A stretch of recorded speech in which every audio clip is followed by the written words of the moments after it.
అంటే ఇప్పుడు రాష్ట్రంలో కేవీఆర్ అరెస్ట్ నిన్న చూశారు కదా, ఆ అరెస్ట్ని ఎట్లా చూడొచ్చు? అంటే ఒక రాష్ట్రానికి సంబంధించి పొరుగు రాష్ట్రానికి సంబంధించిన పోలీసులు ఇక్కడికి వచ్చి అరెస్టు చేస్తూ ఉంటే కూడా ఇక్కడ పోలీసులకు సంబంధించి కానీ ఇక్కడ న్యాయస్థానాలు కానీ అన్నీ ఎందుకు మూగబోయాయి అసలు? అంటే ఇక్కడ రెండు రకాలుగా ఉంటుంది రంజిత్ గారు. ఇక్కడ కేవీఆర్ని ఏపీ పోలీసులు వచ్చి కేవీఆర్ని అరెస్ట్ చేయడం అనేది నిజంగా ఇక్కడ ఇల్లీగల్. అరెస్ట్ చేసే ముందు మన ఆ కన్సెంట్ ఏదైతే కేవీఆర్ గారు ఉంటున్నారో ఆ ఏరియా ఆ పరిధి పోలీస్ పర్మిషన్ తీసుకోవాల్సి వస్తుంది.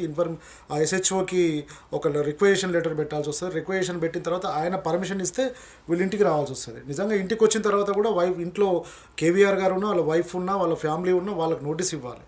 నోటీస్ ఇచ్చిన తర్వాత ఈ కేసులో మిమ్మల్ని అరెస్ట్ చేస్తున్నామని తీసుకెళ్లాల్సిన ఆ సందర్భం ఉంటుంది. కానీ ఇక్కడ ఏది కూడా జరగకుండా అసలు నిజంగా పోలీస్ పర్మిషన్ తీసుకున్నారా?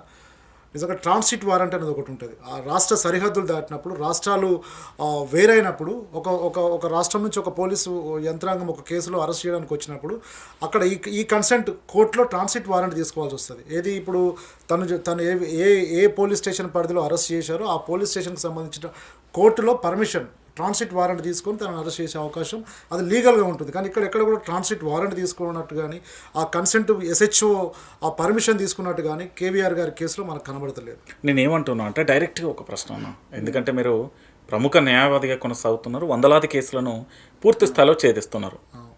అసలు తెలంగాణలో కోర్టులు ఉన్నాయా? నిజంగా కూడా ఇక్కడ పోలీస్ వ్యవస్థ మనకు రక్షణ కల్పిస్తుందా?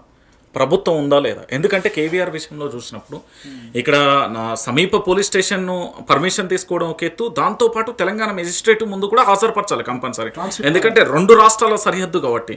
కానీ అదేది కూడా ఫాలో కాకుండా ఇంత గుడ్డిగా మన తెలంగాణ పౌరుల్ని, మన తెలంగాణ జర్నలిస్టులని, ఇక్కడ ప్రశ్నించే గొంతుకలను అలా తీసుకెళ్తుంటే ఏం చేస్తున్నట్టు? అసలు క్లియర్గా మీరు అన్నారు కోర్టులు ఉన్నవాడిని 100% తెలంగాణ